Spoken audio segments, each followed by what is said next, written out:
Hi, today's a real big day for Aragon. We're introducing the saddle and the bridle. When you introduce a saddle and a bridle for the first time to a young horse or a green horse or even a wild horse, it is one of the most important steps that you'll ever take. This association that he develops today with the equipment, with the tack and with the bridle and the saddle, is going to influence his associational behavior and responses towards that going on further. So it can either make your training easier or more challenging, depends on the association that develops on that day of introduction. My name is Ray, founder of Horseflow Academy and author of the book Communicate with Your Horse. We've done some other work with Aragon. We've been laying a bit of a foundation, and we've been shooting a short series with that. If you go back to episode 1, you'll see where we develop a clear line of communication. And during episode 2, we developed some basic skills and sort of the foundational education part for a horse, which is directional and energy influence. As you can see, he's trying to walk off, and I've got influence over his body, and I can maneuver it around. I can ask him to back up, and I can ask him to come forward, and I'm able to move his body parts out of the way. He's a bit antsy, so we're gonna, instead of just rushing to the saddle and the bridle, all of this process has been happening quite rapidly as we're just trying to develop effective communication with Aragon, and then also prove that we can induce accelerated learning and training without stress on the horse, or with minimal stress on the horse, as all these things are always stressful. Good boy. So right now we're just going to recap on everything that we've achieved so far, which is right now I'm already busy doing. I'm proving to him, like with me, he can relax, and I'm rewarding him by just zero stimulus. I'm applying passive body language. I'm not communicating with him. I can make hand gestures. I can do whatever I'd like with my body. He is thinking I'm active right now because my intentions are halfway between the two. Let's just be clear, communicate clearly. I've got no goal with him right now. My goal is to be passive. Good boy. That's better. All right. So quickly recapping over everything that we've achieved to this point with Aragon. In episode 1, it was all about developing a clear line of communication. So what you've seen right there is how I can ask him to bring his head down. He's basically just responding to a pressure stimulus that I'm applying, which is active body language. I'm asking him something and my intentions are there. And then when he responds, I reward him by releasing. And then I also give him a bit of time to digest that situation. So that's the first part of our education that we've developed with Aragon, and then further on was some basic skills, directional and energy influence.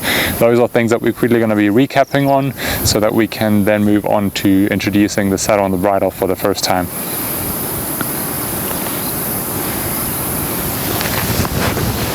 All right, so as of today, we've not done any other work with him since we shot episode 3. To leave it a blank canvas, I gave him 1 day off in between so that he can just digest the information from the previous episode, as there was quite a lot of information for him to digest. So let's just start, and we're going to straight away recap on everything that we've done to this point. We're going to start off by influencing his hindquarters and being able to back him up, moving his shoulders, and then calling him forwards, backwards, and then different energy levels, at different energy levels, and then also being able to send him around in both directions. All right, you can see he's quite comfortable with me. The basic preparation that we've done about stimulus on his body. Do not think to put the saddle on if you cannot touch your horse in places where your equipment or your body parts will make contact with his body. So you can see he's pretty confident with me, being able to touch him pretty much anywhere. I can even apply some steady pressure and where the girth area will be, steady pressure where the saddle area will be. So this is actually really good. We've made some good progress with the basic foundation work that we've done to this point. So now I'm just going to look at his hindquarters and I'm going to engage with it. Purely intentional. I've got no physical contact with him. I'm going to apply some slight head collar contact just to bring his head in. Good boy.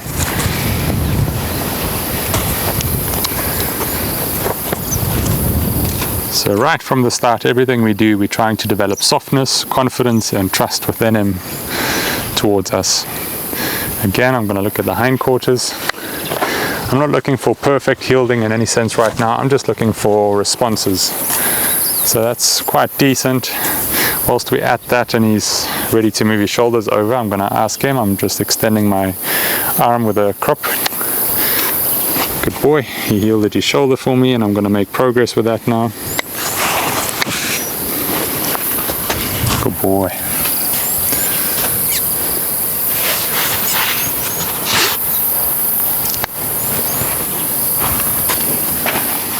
That's all right. The moment he wants to walk off, I don't make a big fuss out of it. Just tapping him on the chest slightly with a schooling whip, so I can just make contact and he realizes some pressure from the front. So if they want to walk out, don't put too much stress on them. Just redirect that energy and bring it back to where you need it. Good boy. All right, let's heel that shoulder again. Thank you. All right, hindquarters. Good boy. Yeah, good boy. That's fine. Okay, a bit more. I'm going to make contact for the first time with a schooling whip just to express to him I mean that part of your body. Good boy. All right, come here. All right, things are a bit messy at the moment, so obviously we need some recapping before we move on to the next phase. So I'm not happy with either side, and we're going to just go back. I'm just making contact with the head collar for a bit more support, and there's a good heel, and I'm going to reward that. Just 5 to 10 seconds, and then we're going to move straight onto the shoulder.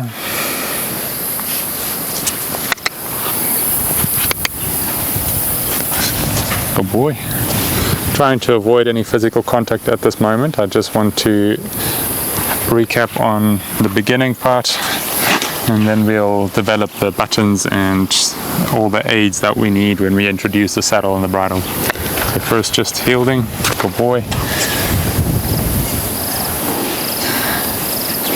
It's much easier to explain to your horse's visual language what you are asking of them, as that's their primary way of communication. Good boy. Good boy.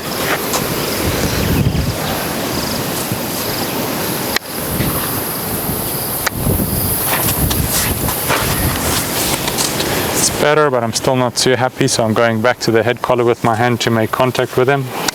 Good boy, there's a nice yield. You can see he needs a bit of support, which is absolutely fine. I've not made contact yet, I'm just expressing. Good boy, nice yield. Just a quick release, micro release, and back into pressure. I'm going to make physical contact to explain to him, yes, that bum please, that leg, thank you.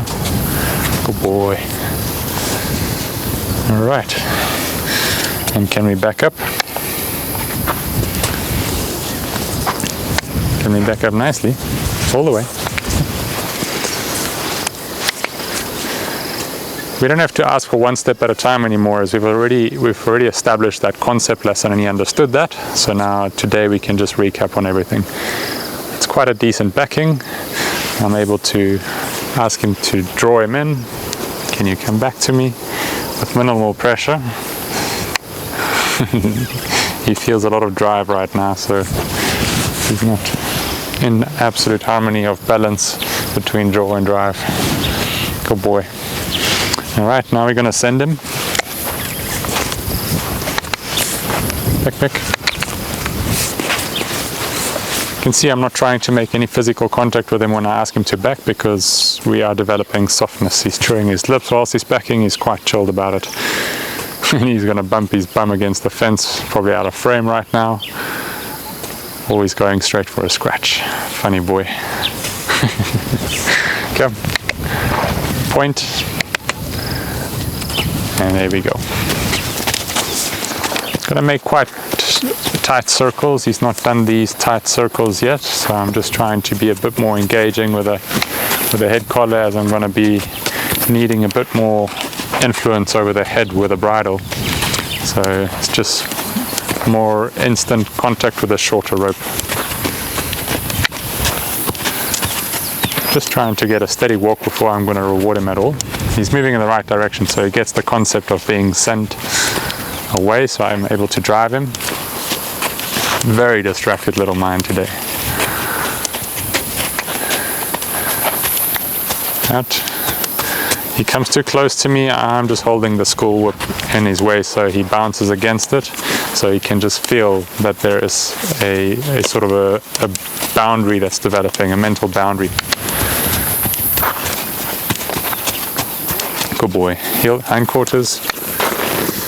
If he's not responding nicely, I'm going to make physical contact. Good boy. Give me your shoulders.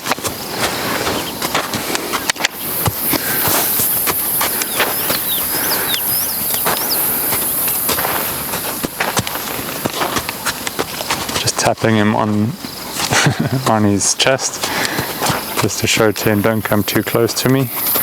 Like I mentioned, it's the first time we're doing these tight circles, so it's a new thing for him right away.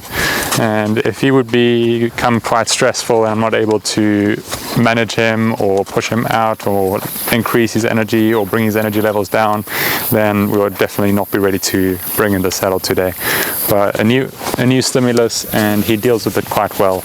You just need to be careful, especially on the day of introducing new things, that you don't move over that threshold too quickly. Horses have a stress threshold, and it develops as they get older, and therefore older horses are always, well, not always, but it depends on their education and the way they are brought up. But generally speaking, older horses are more broke, which is an older term that we'd use.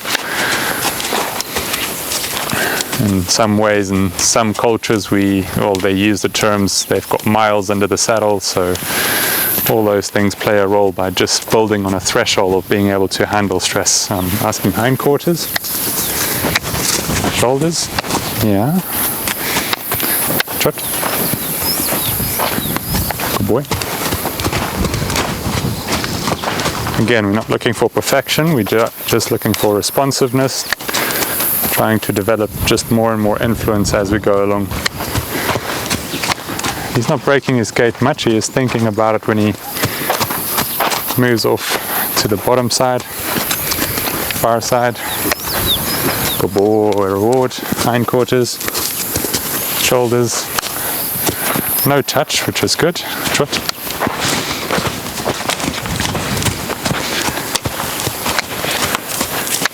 Okay.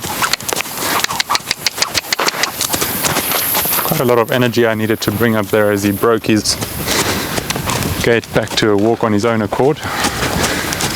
But it's not a problem, you just must try and catch him in time and just know there's a consequence. You can see he's got a nice bit of energy in him, and if we do go over the threshold, he's definitely going to overreact big time. Good boy. I'm aiding him with the head collar as he was not responding from the hindquarters, and therefore I'm just going to quickly do a brief exercise of just sending quicker hindquarters, shoulders. Kim. Hindquarters, shoulders. Hindquarters, shoulders. Thank you. Hindquarters. I'm just using the fence as a barrier so that he can't stretch out too far and pull me away. Good boy. Just want to quickly make contact with his bum there. Good boy. Give it to me. Thank you.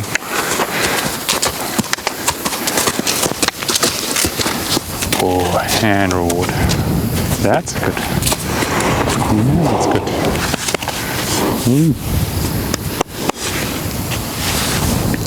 Alright, so this is what we did during episode 2 and 3. Just establishing directional and energy influence. We've not gone up to a canter. It's unfair to expect a young horse to go into consistent canter for you and come back down to a trot and control all of that. Wait for them to offer that to you. So if I want to do that, I'm going to ask him to move out on bigger circles to make it easier for him, and then we can move on to increasing the energy until he gives one stride, and then reward him, and then 2 strides and reward him, and then we just keep building up on that canter until they are strong enough to give it to you in a tight space. Right now we're not looking for that, we're just introducing the equipment, and we're not going to expect for him to canter with the equipment today, although he might on his own accord. It's a bit of a accelerated pace that we're doing this with minimal work and just developing a good mindset. Alright, so what we worked on in the last part of episode 3 was the aids. building buttons, and that's on the equipment that we've got on currently, which is just the head collar, teaching him to release pressure from the pole. So I can probably do it with my hand. I don't think I've tried it before. He's not so sure, so I don't think so. But when I apply pressure with a head collar on the pole and the noseband, he releases it quite nicely. Good boy. Good boy. So we're able to control the head down. Then we're able to control the head and neck by bending. Good boy. Of course, the body by backing. I'm using the head collar now, so that we can in the future use the bridle. Today we're first going to introduce the saddle, then we'll introduce the bridle. It's one thing at a time. Okay, good boy. Just using the head collar to influence his head and neck. Thank you very much. Back up. Good boy, that's out of body language. Just use it to prep him, and now I can do it from the head collar, mainly using the noseband. So the bridle that I'll be putting on today only has a French link and no noseband, so not a lot of restriction for him, easy to move around with his mouth, but we'll build on. Good boy. Alright, so that's the head and neck. Then we need to move on to the body, so we're going back to the hindquarters where we started with directional influence during the beginning of episode 2 and 3. So I'm applying physical contact with my hand. He thinks it's a fly, so it's too soft. I'm just increasing the pressure a bit, but keeping it steady. He's going to be used to my leg then. That's good. Now I'm going to apply pressure in a rhythm, squeezing with my fingertips. My hand is on his head for just some aid, for assistance, which will in the future then be the contact with the mouth and the bridle. When you do ask him to heel these hindquarters, he gave me one step, so I release pressure right there. If you didn't see that, I'm going to do the same thing again. Wants to chase. Okay. Not backing. Not backing. Good boy. And give him that. Good boy. Resting his hind leg is a good sign that he understands. So I'm going back. He really wants to chase a fly somewhere on his right side. Come. Ask hindquarters. Slight pressure.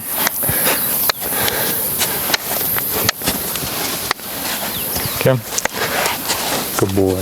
We've done the concept lessons, so therefore I'm not rewarding him for the slightest effort anymore. He needs to give me the effort initially, then I reward him, but it will be a micro release of just a brief moment of repose, and then I head straight back into like, oh, you understand the concept, you know what this means, what I'm asking. Good boy, good boy. Licks his lips whilst he's towing it. It's a good sign. And when they give you a proper good step, you reward them. And just read your horse. Is he able to do more, perform better? If not, reduce what you are asking. If yes, increase what you are asking so that you can stretch his abilities and he can learn. Cool, so that's quite steady with the hindquarters on his left side. So now we're going to do the same for his right side.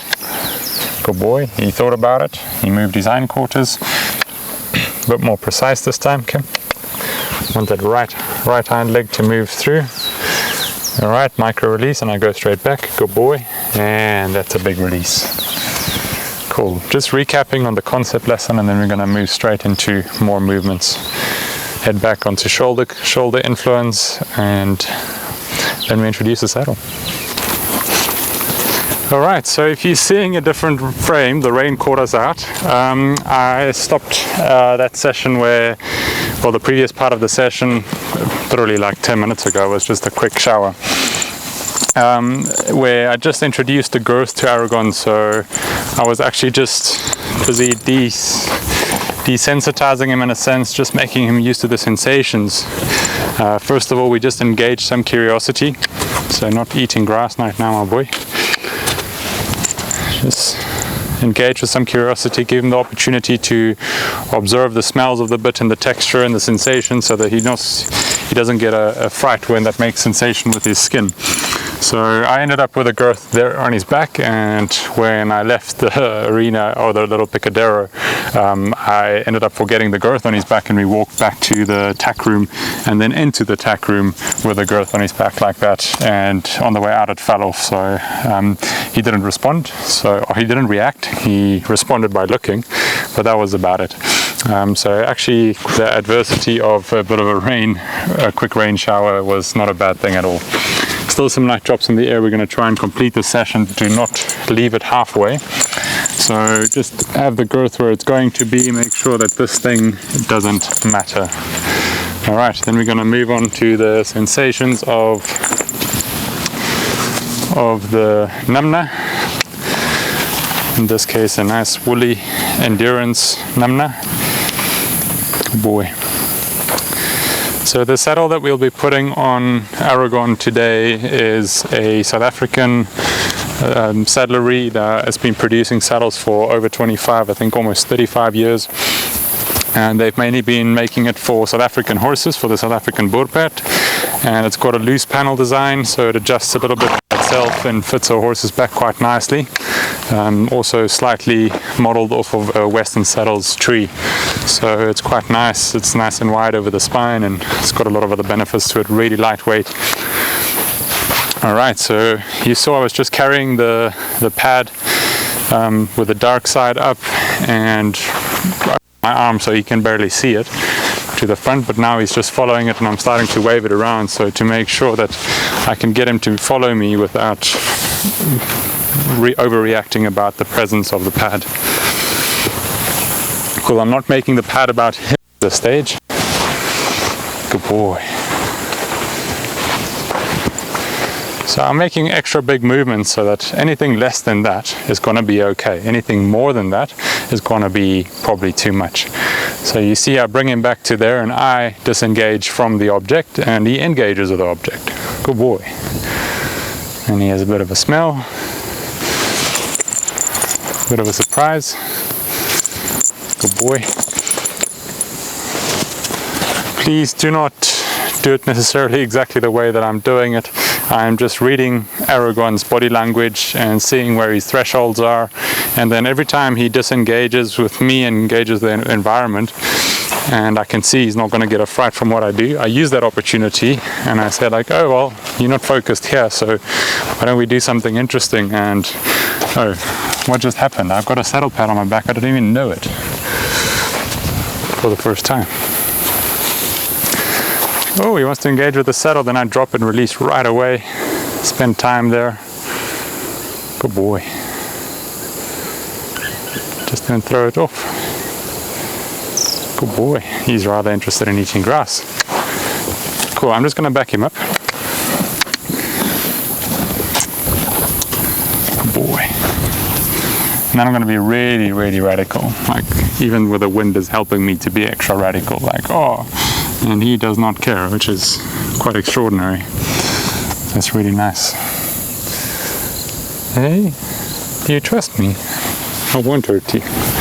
And this thing is really nice and soft. Cool, and right now I'm applying a bit of pressure. You can see how his back is flexing, so a bit of extra weight won't make a big difference to him at this moment. Good boy. When he wants to engage and smell, and like, what are all these new smells, and maybe some previous horse smells that are still touching or remaining on the saddle, is horses' ability of smell is way beyond ours, and their associations of smell means different things to them. Cool. Defecating is a good thing. It also indicates to you that there has been quite a bit of stress. So the stimulus has not been non-stressful, it's just been underneath his threshold. And he's sort of released that now. So now he's busy chewing whilst I'm flicking this around. So I'm not constantly flooding him, and I didn't train him by flooding him. I've been constantly training him by introducing him to basically the equipment that we've been using to this point, and then also the concepts and skills, and not applying force ever, just applying suggestions and then gaining influence and always releasing. Good boy. And whenever I do make physical contact, it's to make it clear to him what I'm asking. I've just walked off there for a moment just to get him a bit more accustomed to moving around with the sensation of the namna on his back. It's good. He engages with the saddle again. I'm making him used to the sounds. Now I can make more noise and sound with a with a namna, as the sensation doesn't slap him on his skin. It just slaps him on the namna. So there's a slight sensation of feeling that goes through it, but it's an opportunity for me to desensitize him in a sense a little bit more, so I don't want to overdo it. Alright, now I'm going to leave this one side, and then I'm not going to let go of the saddle when I put it on him.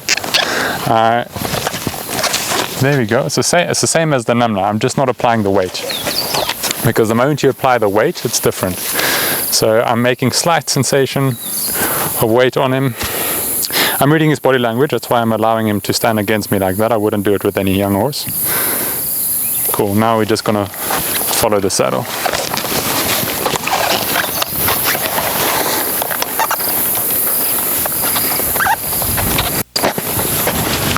Just keep on following the saddle for now, waving it around with the stirrups, just being weird. Good boy. Namna's about to fall off. Cool, so when he is moving his feet now, I'm not going to overreact. Good boy. And right there, I'm waiting for him to relax. In any situation, if he would jump away, I'm constantly having my hand ready so that I can, if I need to, unfortunately jerk him on the head so he doesn't kick me in the face, but rather that I draw his head in towards me. And there we go, he's relaxing. Rather for him to draw his head in towards me instead of his hindquarters. Well, he right away goes to eating some little shrub and grass, so it's his way of relieving his stress, and I'm rewarding him with that. It's fine.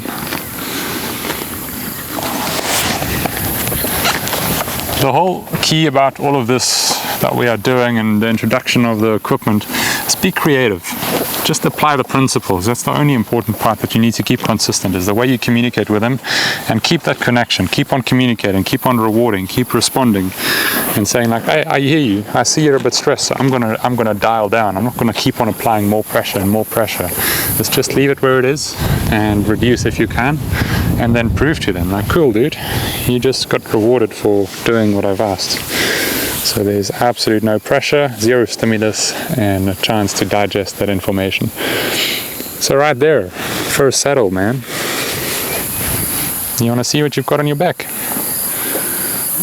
Are you happy now? Alright, so I'm grabbing hold of the saddle again. If he does jump, that I can take it off of him.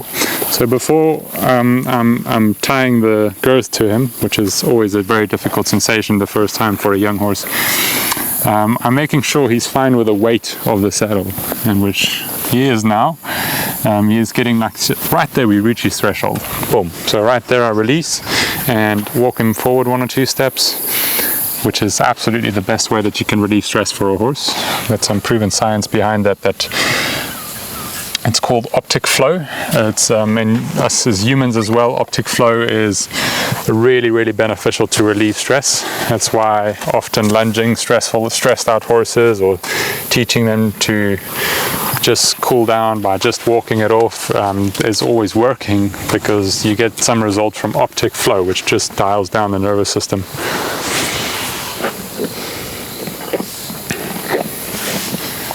Always just remaining soft and consistent with whatever you do. There we go. I was just trying to get that without telling him he needs to do that. So I'm just sort of engaging with him like, oh, would you mind giving me your head instead of trying to eat the dirty arena or the dirty picadero? And then he's like, oh, what's this on my back? Good boy. And then I reward him for that, and I'll maybe even allow him to have a bite. Good boy.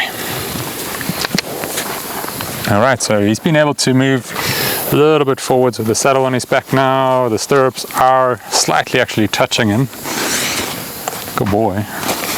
So the cages of the stirrups are actually touching him, and now I'm touching him with that. It's okay. With the straps, it's okay. Different kind of sensations. Remember, horses feel flies and midges on them. They definitely feel everything else you put on them, right? But at the same time, remember, horses are big animals, and the way that they communicate with each other are sometimes very often very violent in our eyes, and to them it's just necessary. Good boy. Doesn't give you the right to be harsh and cruel and strong with your horse. The softer you are, the more trust you develop. Good boy. All right, that's some really, really positive feedback we're getting right there. So if we would take things really slowly, that would be the end of today's lesson. But we're going to push today on all the way to putting the bridle on. We're just giving that a bit longer to digest. Now he's fine with the saddle. So now once we can do the saddle on, I'm not caring from which side I'm doing it, so that he finds the introduction of this new stimulus as a neutral thing. So it doesn't matter if I'm putting it up or tacking him up from the left hand side or the right hand side, doesn't matter. So you see, when I do take the saddle across and the stirrups do hit, I make sure the stirrups hit the pad so he doesn't get a fright by the stirrup hitting him in the rib cage. And now we're just going to walk it off. Good boy. Sometimes the first time walking a horse with a saddle often results into a bucking if you don't have a good foundation on your horse or haven't prepared them well enough. So be careful to do that with a loose saddle. Like I've mentioned, I'm just being creative and spontaneous and seeing how far I can push things. That was quite dramatic. Good boy.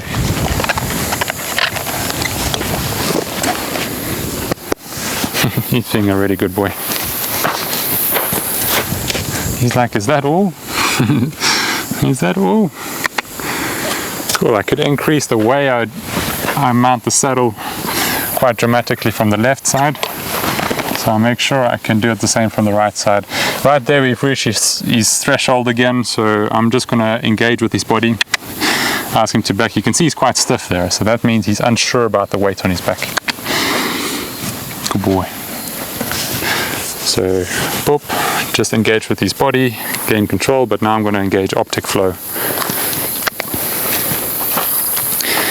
And then I'm going to carry on where I left off, and I'm just going to improve the strength or the energy to which I can chuck the saddle on his back from his right side too. You'll see I rest him where I left the tack. So every time we do something and it's not going to make him more stressed out and it gives him opportunity to just breathe, I do that where the tack was and where the leftover tack still hangs, so that he gets comfortable with that spot or wants to engage. Let him engage, that's cool. Spanning the saddle from the other side. If they want to engage, never stop them. Let them smell and engage with it. Cool. So as we reached the threshold, and right when I took it off quite violently, I could see the threshold picking up again, so I'm just engaging with some optic flow.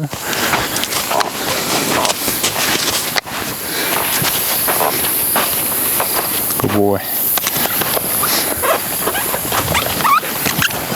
Good boy. I intentionally there touched the girth leathers and also the stirrup further back just behind the saddle pad. It's almost a bit too much, so we reached the threshold right there. So just observe that every time and give him a moment to just consolidate that information and get a chance to relax before you carry on. Don't leave them in an overreact state. Like, if once you've gotten to that point and you missed out and you didn't see the threshold coming up and they overreacted, don't stop there, because it's going to develop a bad or an unforeseen habit, or we call it a bad, but it's just what we don't want. It's what they want, is they want the freaking saddle off of their back. So that's quite cool. You can see I'm becoming more and more energetic with the saddle, and I just explain to him every time, like, cool, see, my body language doesn't change. That was quite violent. Good boy. And just a touch of optic flow. And head drops. He's thinking about rather having a bite of grass.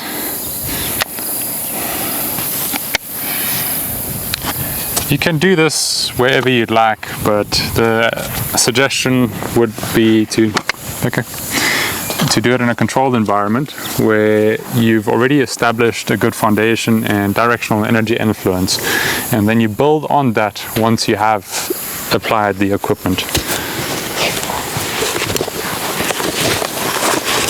So I'm not forcing his feet to stand still.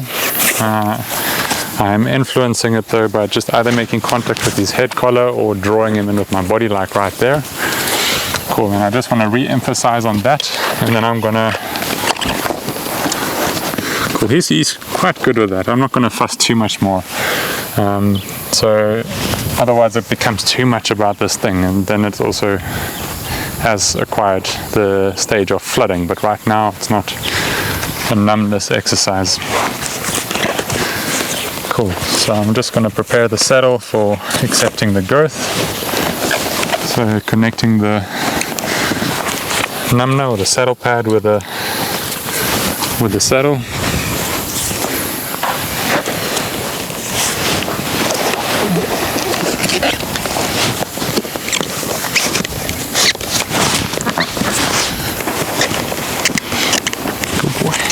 Getting used to positioning it in the right place. So we're gonna, before we ask him to apply directional energy influence, we need the saddle to be tightened. So if he does go off into a buck, you don't lose the saddle and break the saddle and build a permanent bad association with that. All right. He knows what the girth is now. That's why I'm not minding. You see, my energy is a bit high, so he thought he needs to engage with his hind quarters. So I need to dial down my body language a bit. So I'm just making him used to all the sensations and sounds and... Alright, good boy, doesn't mind the girth sliding up and down. I'm going to need it more or less there. Really loose in the beginning, like just there, so that even if the saddle slides, just so much so that it doesn't go underneath his belly and also doesn't fall off completely. But really loose in the beginning. Alright, if I can't put my hand there, I can't put the girth there. When I put my hand there, I apply sensation. I'm pressing on the off side as well. Good boy. And the head stays exactly in the same place, so that's a good indication that his threshold is not breaching. Alright, be supportive. Make sure that you are able to maintain influence or control over your horse during a situation where you put the girth on for the first time. Practice what you preach, man. Good boy. Cool, he's got the girth and the saddle on completely, and there he walked forward for the first time with a girth in his entire life.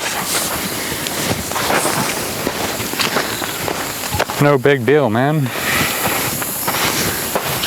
And we rest where the tack was. Good boy. Now I'm going to tighten the girth one up, and then it's actually already like to the point where you can almost mount. And that's being done with no physical contact, which I'm really, really happy about. That's some good progress, man. Yay. Whoop. Good boy.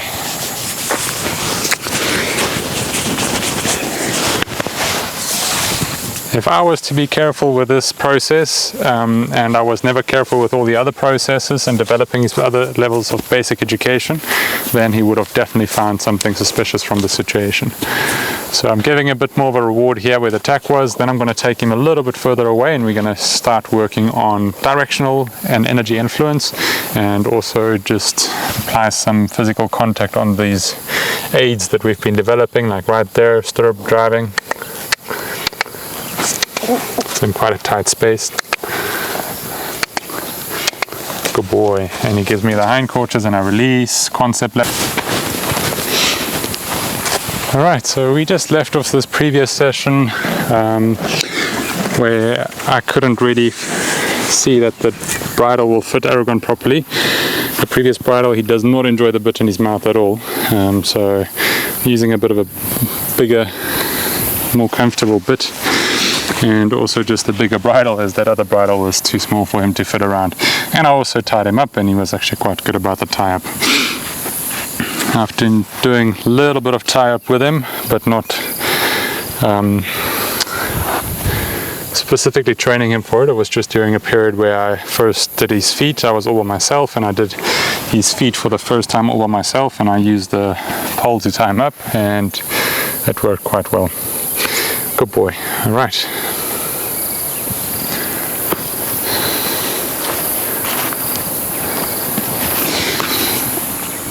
Alright, let's carry on and head straight back to where we left off and just try and make this bridle fit a bit better. It's a little bit more complicated, there's more parts to it, so more sensations, but he's cool with that. And then we drop your head down. Some cows in the distance. Good boy.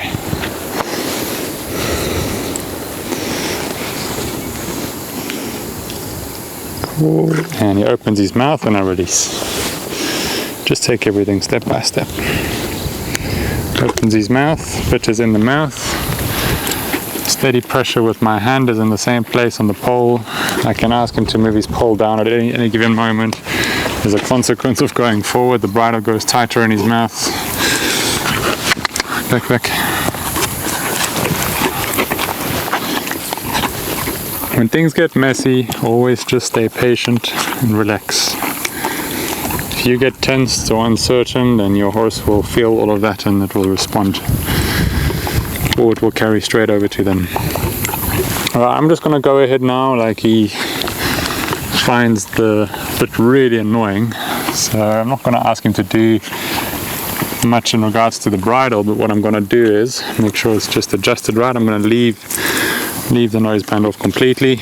I'm going to tighten the chin strap, not tight, I'm just connecting the chin strap so it doesn't hang loose and irritate him, and it's just helping to support the bridle.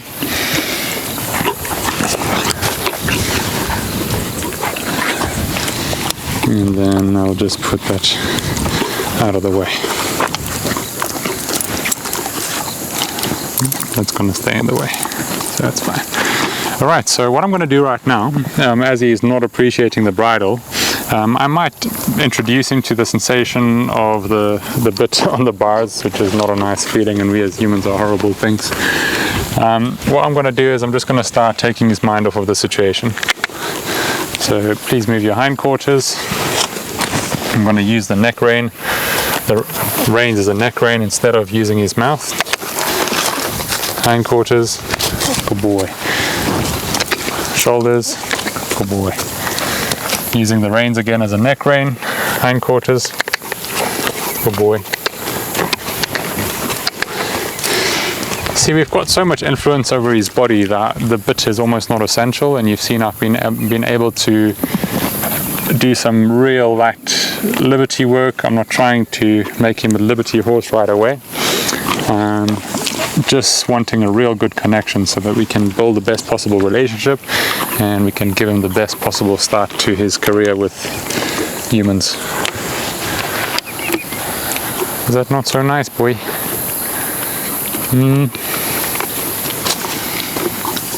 I almost feel like getting on today, but that's not going to happen.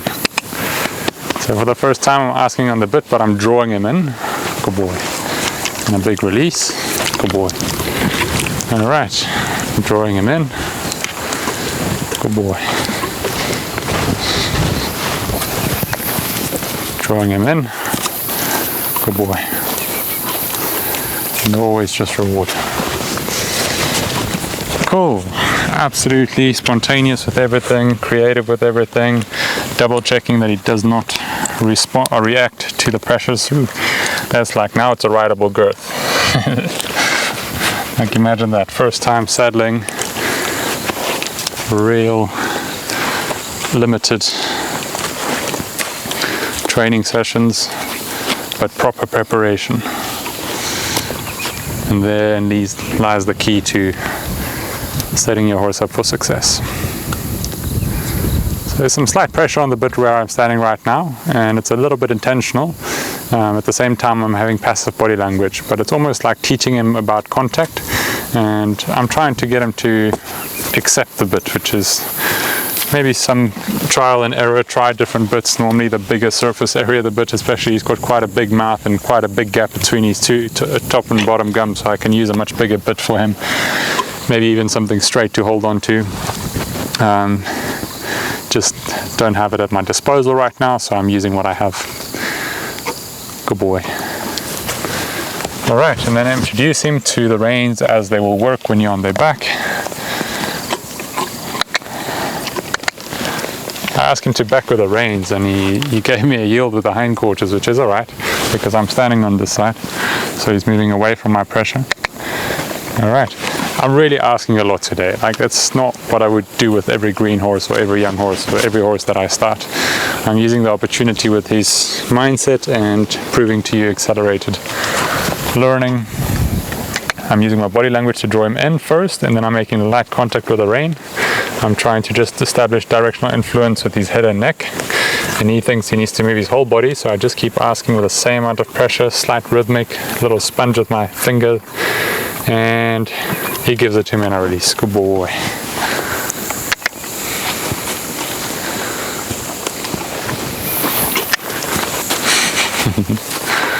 Not too bad. Okay.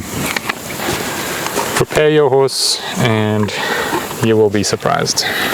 That's a good, decent bend, my boy.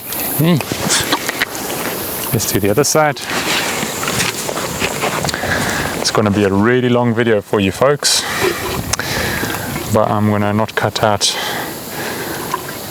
the parts where the camera is rolled at all, so that we can see the progress, the challenges, and all the big rewards. That's a good lesson for today. Thank you so much for making the time and viewing this. If you have viewed to this point of the video, thank you for your patience and perseverance, and I hope you found some value out of this.